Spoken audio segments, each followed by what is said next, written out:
Hi, welcome back to the channel. If you were here for our last video, you know a little bit about me, and if you missed last video, just go ahead and start back with that one, and then when you come back here, you'll understand a little bit more what we're going to do. Today we're going to talk about how to formulate your own fitness program, or how to make up your own routine. We have to understand that today we're going to focus on strength training. Strength training is utilizing resistance to stimulate the muscles to hypertrophy or get bigger. You see, we're born with all the muscle we'll ever have. It can only do three things. It can get bigger, it can get smaller, which is also known as atrophy, or it can stay the same and maintain. Now, once you get to a certain level of muscle mass, there is the potential that your body can develop some other cells in the area, as well as capillary action, and develop a stronger blood supply to the area.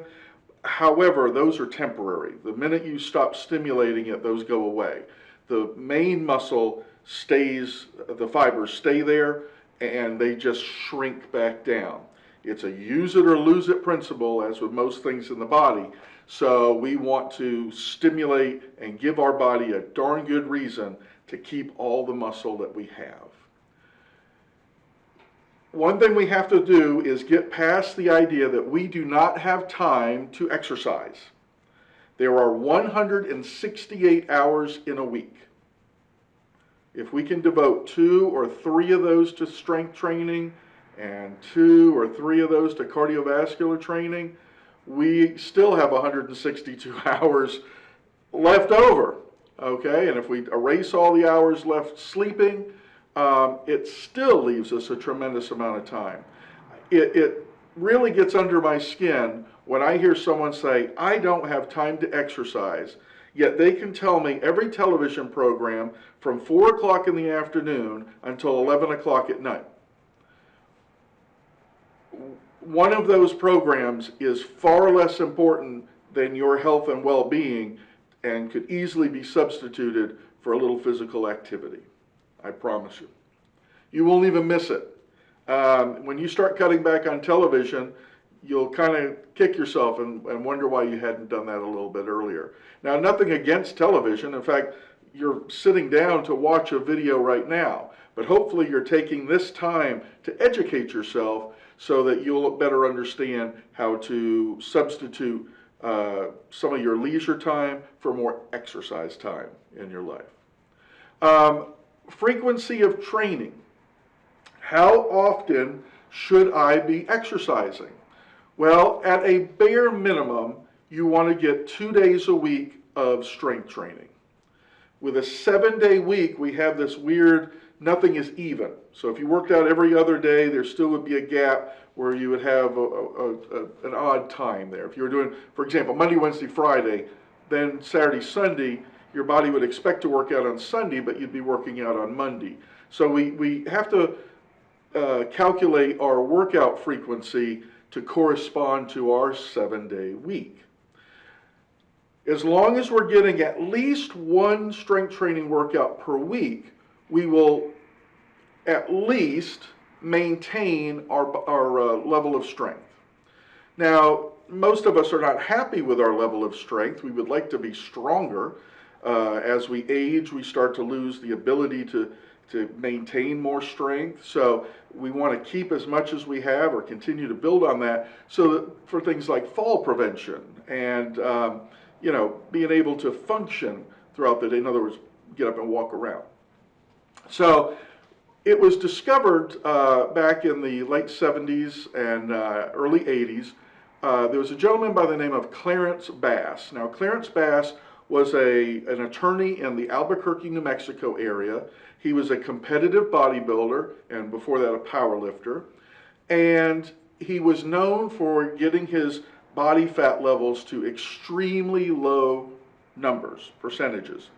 They called him Mr. Ripped. And he wrote a series of books on how to use nutrition and exercise to get that super, we're talking 2% body fat levels.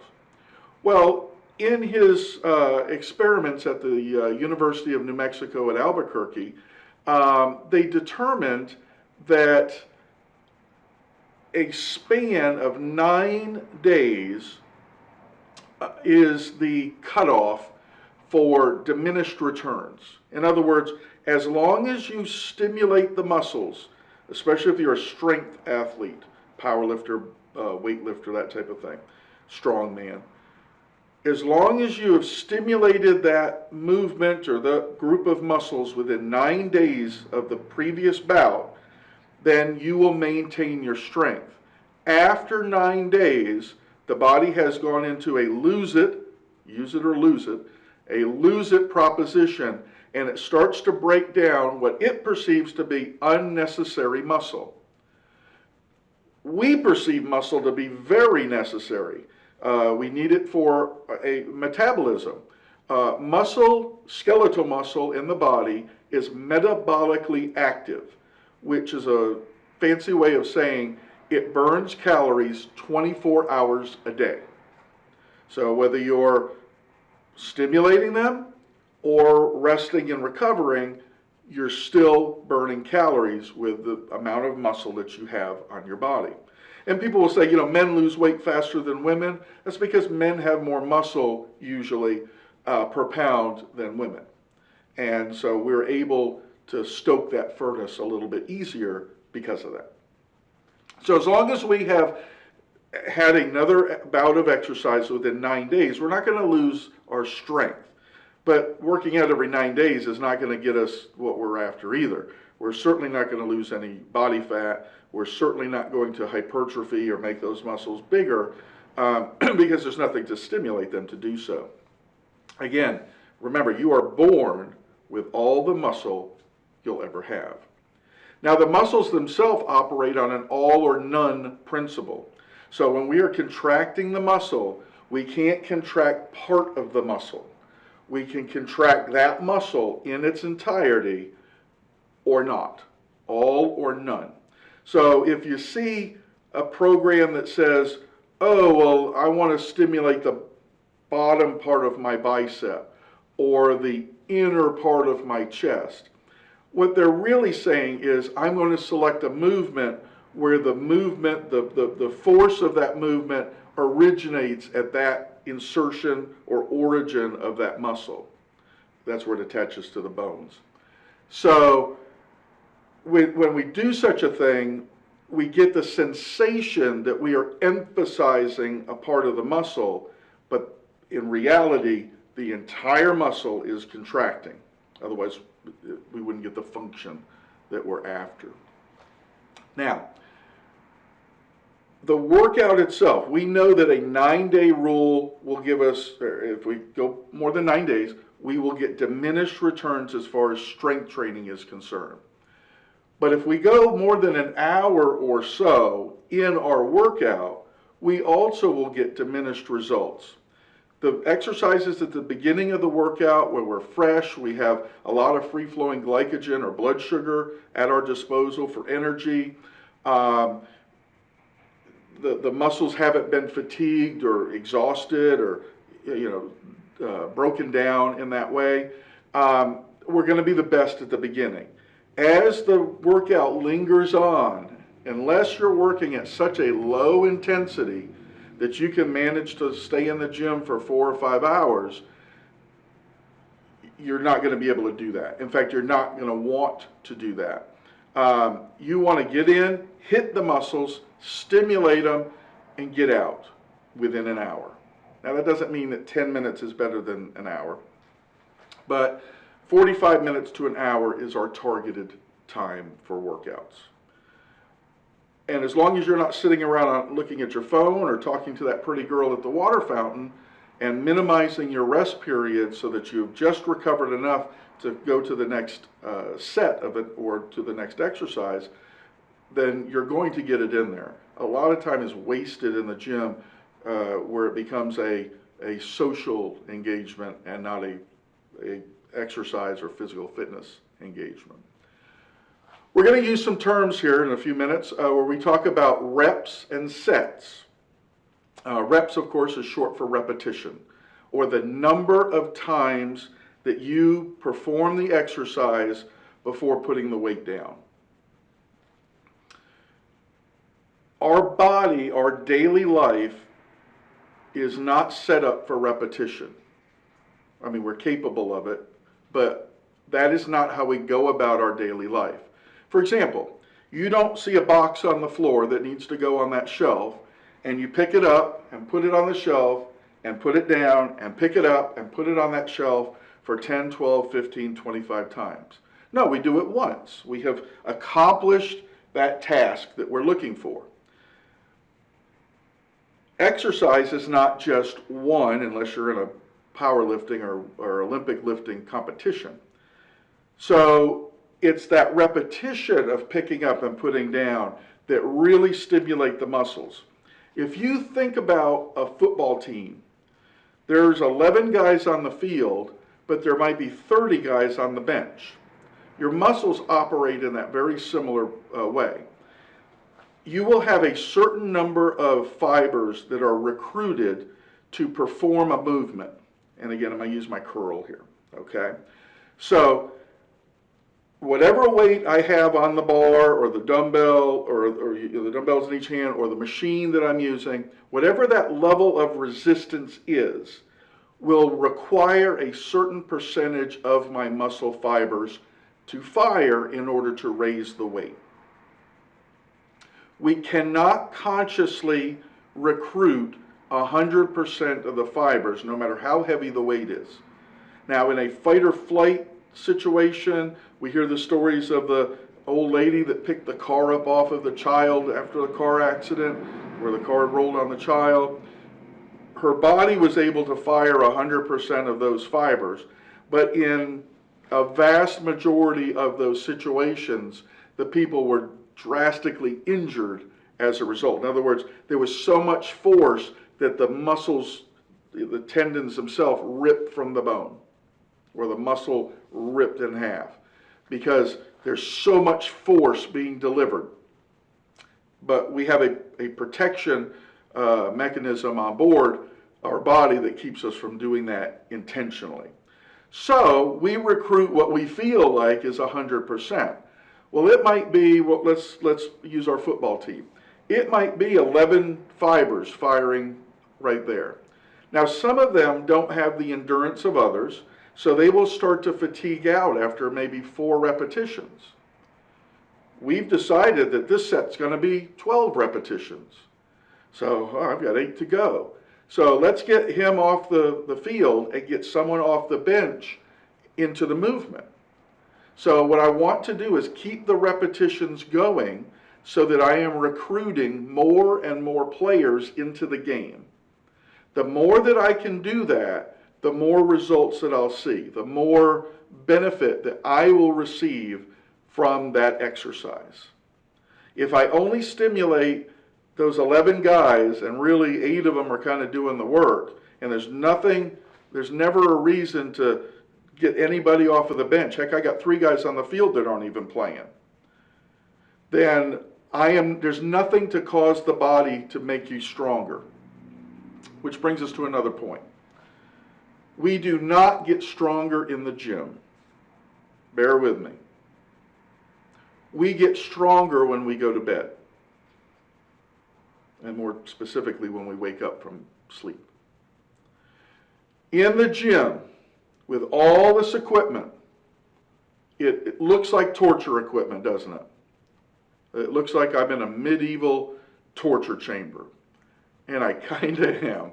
The way the body perceives it, exercises that stimulate the muscles for recruitment, getting all the fibers involved at the microscopic level, are tearing those muscles apart. And that's a good thing. It doesn't sound like it is, but that's a good thing. It's this damage that triggers a response by the body to repair. And it's a type of inflammatory response. And it's that micro trauma that makes us sore the day or 2 or 3 days later following a bout of exercise. People will, by the way, they'll want to take ibuprofen or Motrin or any of the other over-the-counter anti-inflammatories to get rid of the soreness. We really don't want to shut that inflammatory process off because it is making us stronger. So if you can live through it, don't take anything. Allow your body to get the signals that it needs. If we block those signals, it may not repair it at all. So, the gym has done nothing but tear down. The weights have broken our muscles. But over the next day or so, and while we're sleeping, our body is utilizing amino acids and other protein chains and repairing this back together. The body didn't like that. So it's going to repair it a little bit stronger so that when we encounter that same level of resistance, it no longer breaks it down. We've all experienced the first workout or the first day of gym at school or a new sport that we're taking up or the first day of practice. And, I'm sore all over after that. But because that sport or that activity doesn't really change, we acclimate to it, and our body is repaired itself to deal with that level of stress, so we're no longer sore after every game or every match or whatever. If we do something over and above that, we then break it down again. And that's where weight training and strength training utilize a principle called progressive resistance. Progressive resistance, if you think of it this way, these machines have weight stacks on them. If we didn't have to be progressive in our resistance, we could get by with one plate on them because we'd never have to add any weight. The movement itself would be enough. But because we have to continuously push the envelope and break those muscles down so that they grow back stronger and the cells actually get a little bit bigger, they hold more glycogen, they hold more energy producing materials and so on. That stimulation requires that we then move the pin down to another plate. We put another plate on the barbell. We grab the next set of heavier dumbbells at our next session once we've got acclimated to this weight. I don't want to stay acclimated because that's a plateau situation. And the less we stay at plateaus, the better off we are. We will plateau, otherwise we would all be the world's strongest man or woman. So we will find a genetic predisposition for our strength to kind of reach an equilibrium. I promise you that that level is way past where you think it is. You might think, well, I'm doing okay, but I could be a little bit stronger. You probably can be a lot stronger. Okay? Personally, I hold a world record in the strict curl, which is one of the things competed for in powerlifting, one of the disciplines. So in 2007, in the 35 to 39 age bracket, in the 198-pound class, I was able to break a record held by a Canadian that had stood for a number of years. Now, that was a drug-tested event. So they were looking for steroids and any other performance-enhancing drugs in the athletes and disqualifying those that had taken those. So I was clean. I've always competed naturally. So I set the world record, and then I broke my own world record. And then on my third attempt, I was not given credit for that lift because there are rules that you can't make extraneous movements, and I made just enough of one to get the red flag. But the point is that I pushed myself to a point where I was breaking a record that had stood. My record in 2007 in the drug-tested category still stands, and it's 2020 as of the recording of this. So for 13 years, I've held the world record in that discipline. So my point is that we can all achieve more than we probably initially set out to do. Okay? Now, those are, we talk about repetition, we talk about progressive resistance, and so on. We have to group those parts of repetition into sets. So If I'm going to pick a rep range, a repetition range, for upper body, I want to pick about 12 repetitions. For lower body, I want to pick about 15 repetitions. And for abdominals and calves, I want to pick between 15 and 25 repetitions. And the reason for that is endurance fibers are more prevalent in calves and abs. They're working all day anyway, and we have to overload them in order to get results. Upper body, years ago, everything was 3 sets of 10. Every muscle in the body, you'd do 3 sets of 10.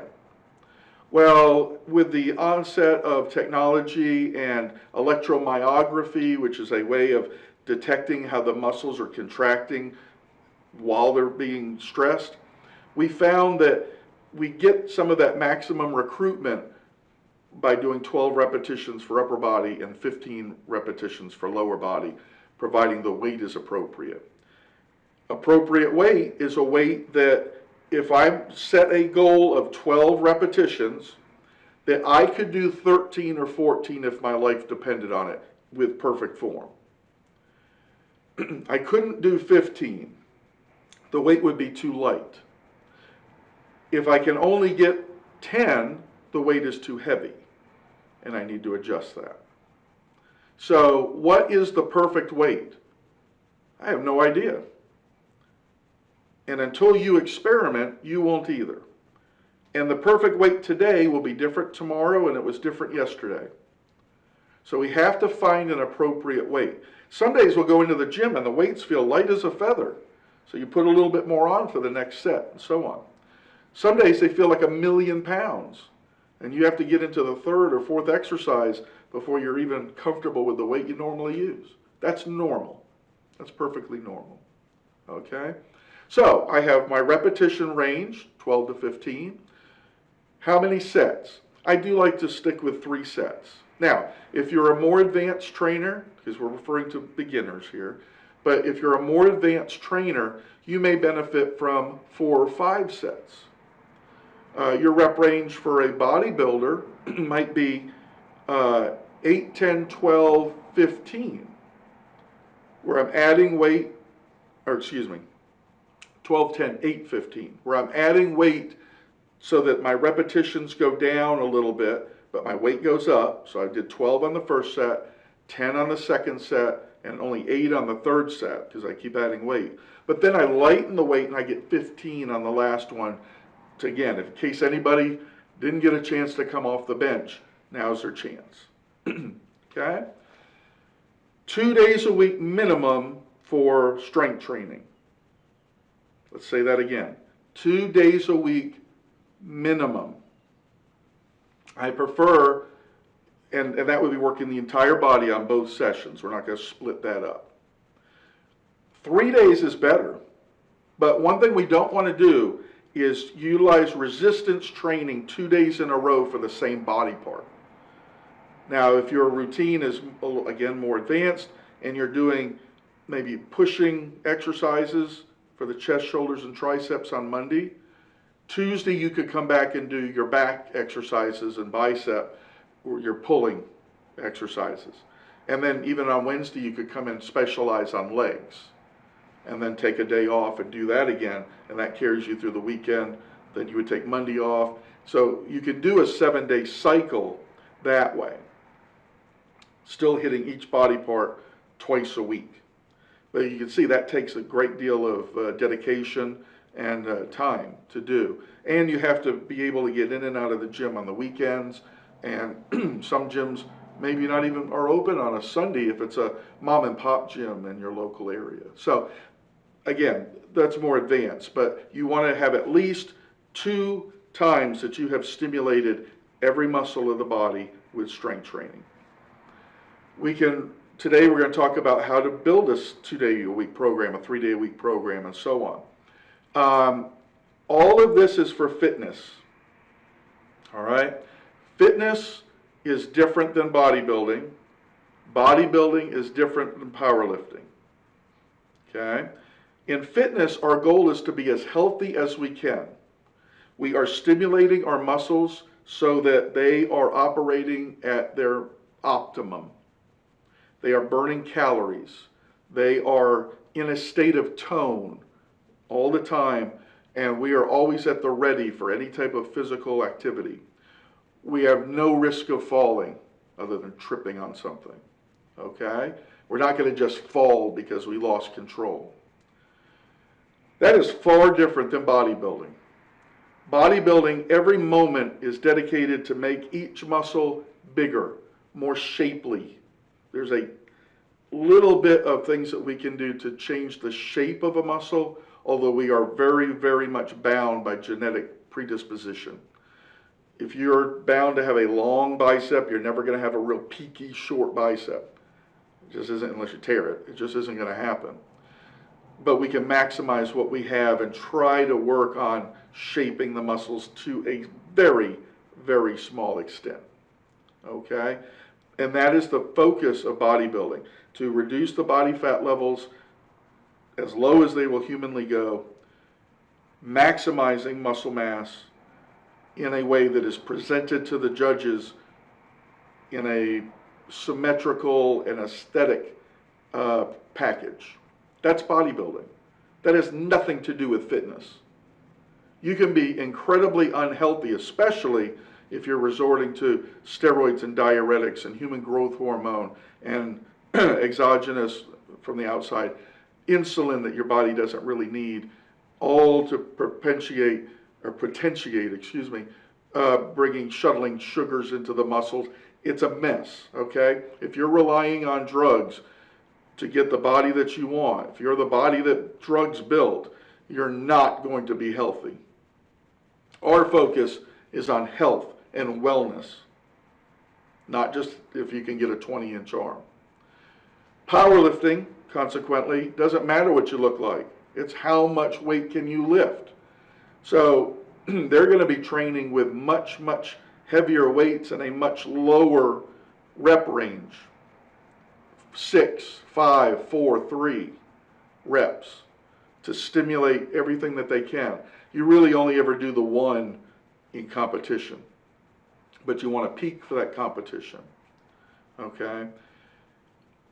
With bodybuilding and powerlifting, the potential for injury increases because you're no longer doing it to get the muscle to perform through a nice range of motion. You're concentrating on the weight, especially in powerlifting. You are overstressing them intentionally. We already know that even normal exercise breaks them down. So imagine if we overdo it, we could really damage ourselves. And our connective tissue, our ligaments and tendons in the joints, they don't fare as well as the muscles themselves. So the potential for rotator cuff injuries in the shoulder, or meniscus damage in the knee, or IT band inflammation because our hip flexors are out of alignment or out of balance with one another. All of those things can come into play, and that is not how we make our program. We are not going to design a program where we're worse off. If we want to get into the sport, we have to understand the consequences and the level of dedication. And to be perfectly frank with you, sometimes the stupidity that has to go along with it. We do things as smart as we can, but sometimes even as smart as we can, we understand that we're not being the smartest in doing so. Okay? And I'm not saying any athletes are stupid. I was there myself. I'm just saying that sometimes we put on the back burner being careful and worrying about form in order to lift the weight. Ego comes into play. Ego belongs right there, the front door. That's where you leave ego. Okay? I have been lifting weights for 40 years this year. 40 years. Not once have I walked down the street and someone asked me how much I can bench. With the exception of a few people in the area, they don't even know that competition took place where I set the record. They certainly don't know about my record. So I could put it on a t-shirt and walk around town, current record holder. No, that's ridiculous. Okay? No one has ever run up to me with a tape measure and said, how big are your arms? And at one time they were 19.5 inches naturally, which is a pretty good size arm, especially when you're trying to find clothing.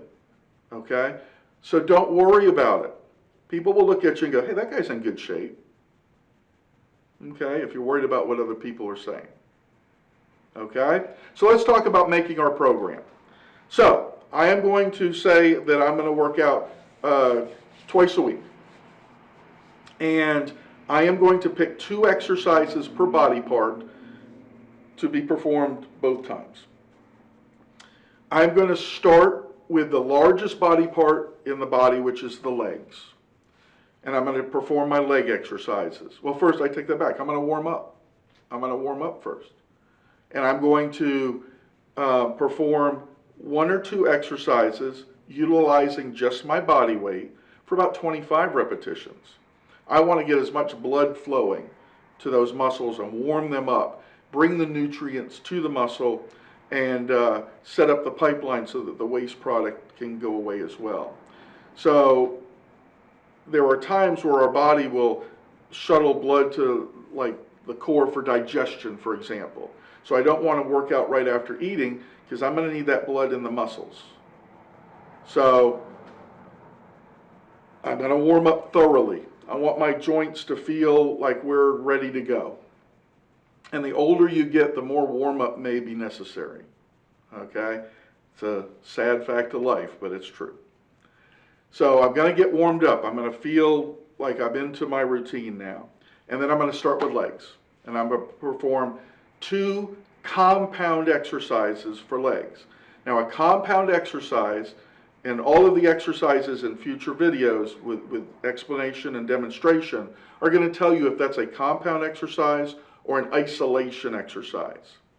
So I'm going to pick 2 compound exercises, meaning that they operate through more than one joint. All right?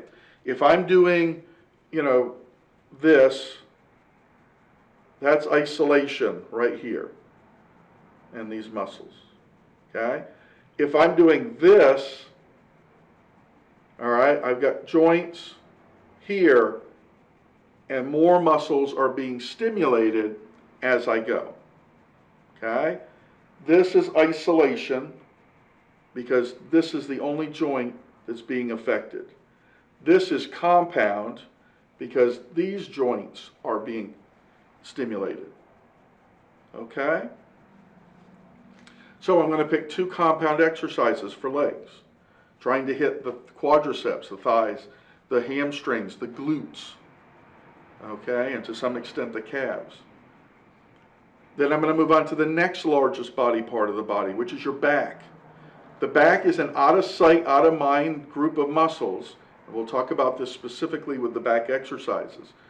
But not too many people think about their back until it's bothering them. And I'm not talking about low back pain, although there are remedies for that. Posture. All of you know someone who looks like this when they should look like this. Okay? And it has to do with an imbalance between the chest and the back. I want to be able to pull my shoulders up. Okay? So my back exercises are going to be compound movements like rowing, pull-ups.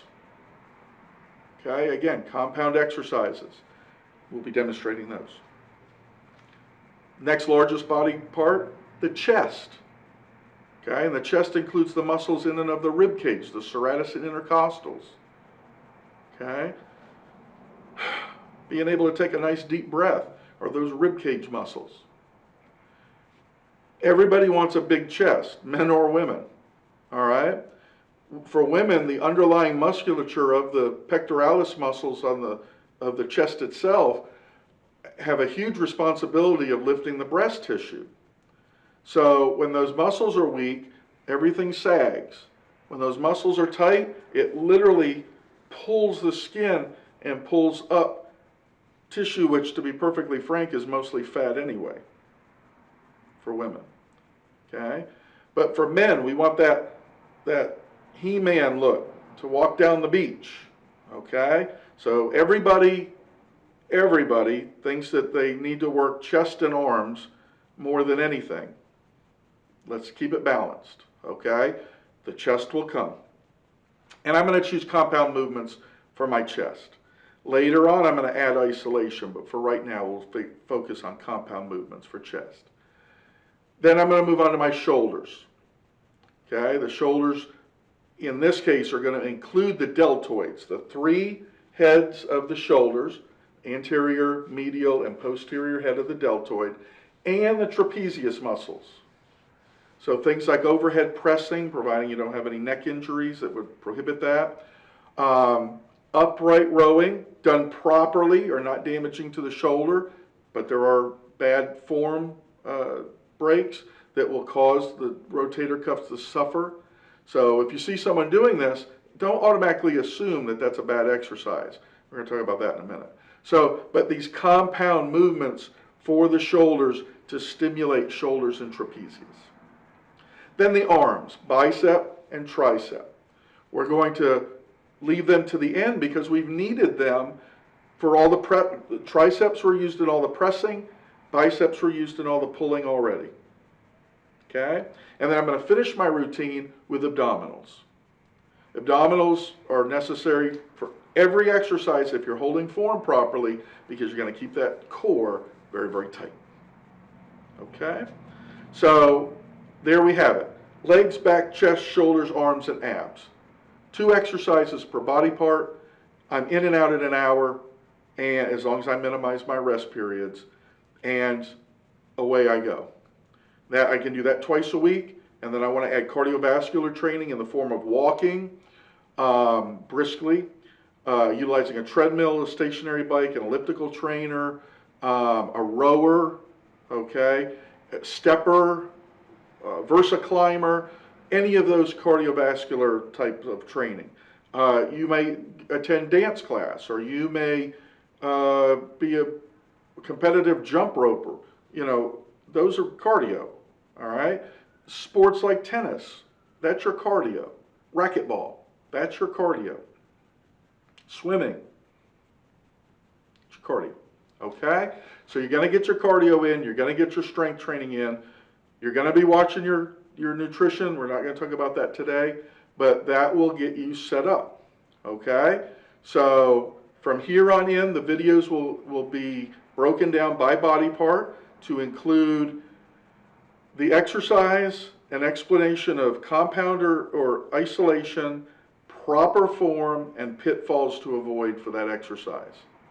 And it's going to take dozens of episodes to be able to do all the exercises necessary, okay? So again, I want you to like and subscribe if you liked what I had to say today.